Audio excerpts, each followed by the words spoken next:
Baik, Assalamualaikum warahmatullahi wabarakatuh.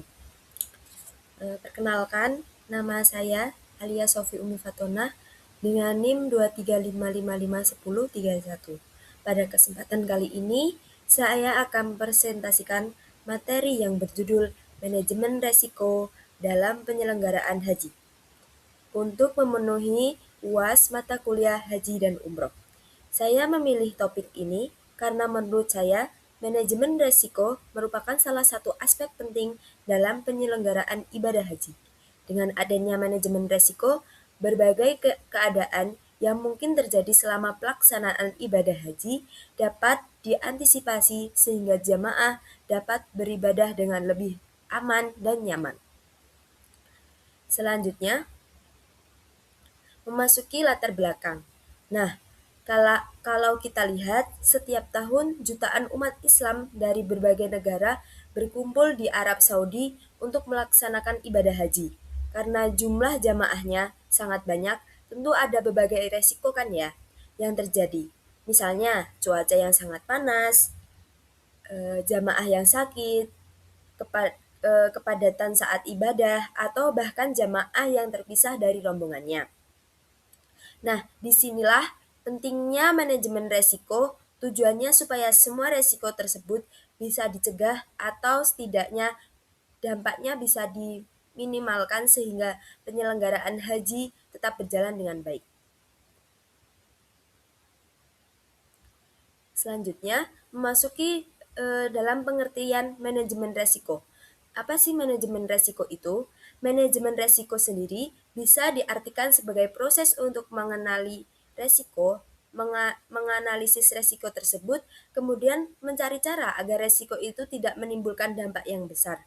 Jadi, dalam penyelenggaraan haji, pemerintah tidak hanya fokus pada pelayanan ibadah saja, tetapi juga pemikiran bagaimana cara menjaga keselamatan, kesehatan, dan kenyamanan seluruh jamaah sejak berangkat sampai kembali ke Indonesia.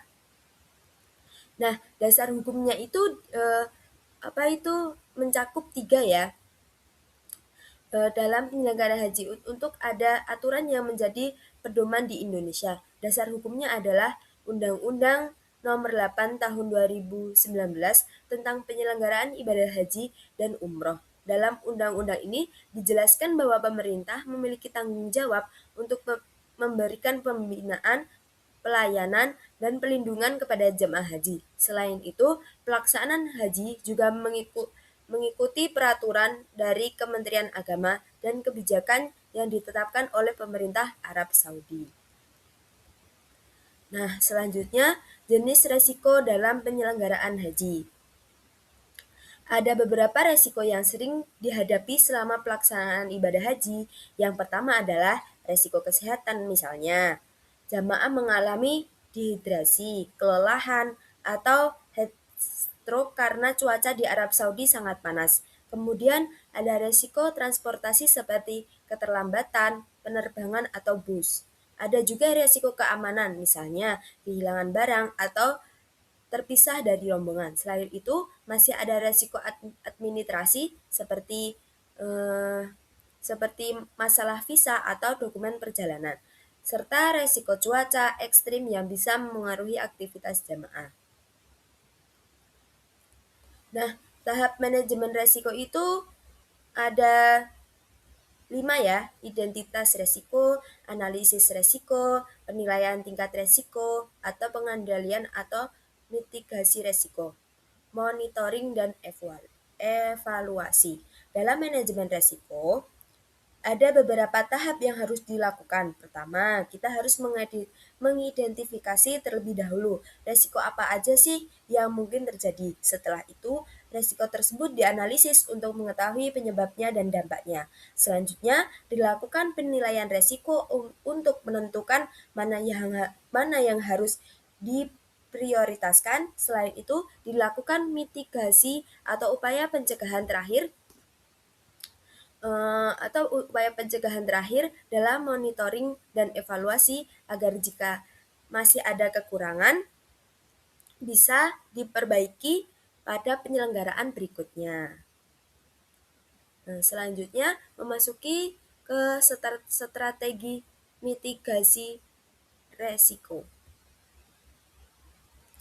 Apa sih strategi mitigasi resiko itu? Pemerintah sebenarnya sudah melaksanakan banyak upaya untuk mengurangi resiko selama penyelenggaraan haji. Misalnya, sebelum berangkat, jamaah diwajibkan mengikuti pemeriksaan kesehatan dan manasik haji.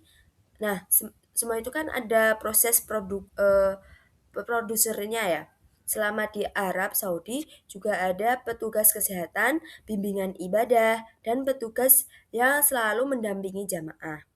Selain itu, sekarang juga sudah memanfaatkan teknologi digital untuk memudahkan pelayanan kepada jamaah. Menurut saya, langkah-langkah ini sangat membantu agar resiko yang terjadi bisa ditekankan semaksimal mungkin. Nah, memasuki ke dalam peran pemerintah. Dalam manajemen resiko, pemerintah mempunyai peran yang sangat besar.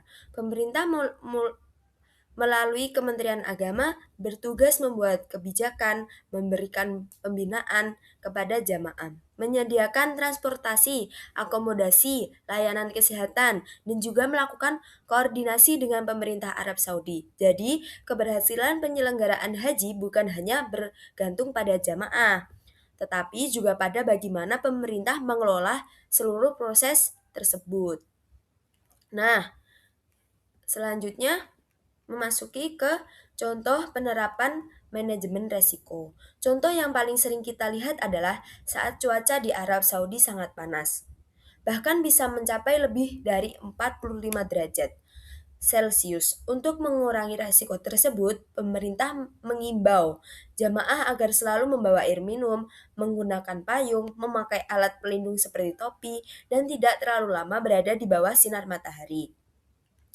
Selain itu, petugas kesehatan juga selalu siap memberikan pertolongan apabila ada jamaah yang mengalami gangguan kesehatan.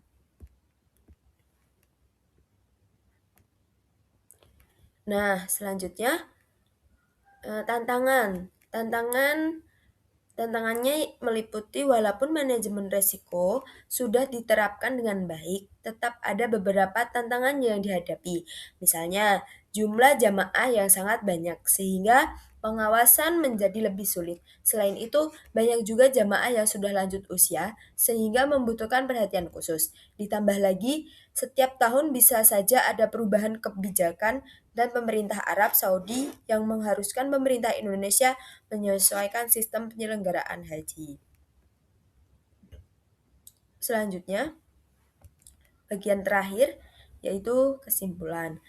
Nah, dari materi yang sudah saya jelaskan, dapat disimpulkan bahwa manajemen resiko memiliki peran yang sangat penting dalam penyelenggaraan ibadah haji. Dengan adanya proses identifikasi, analisis, mitigasi, dan evaluasi resiko, pemerintah dapat memberikan pelayanan yang lebih baik kepada jamaah.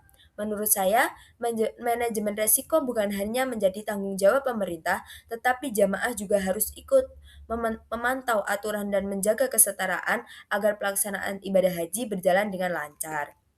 Sekian presentasi dari saya. Terima kasih atas perhatian Bapak Ibu dosen dan teman-teman. Wassalamualaikum warahmatullahi wabarakatuh.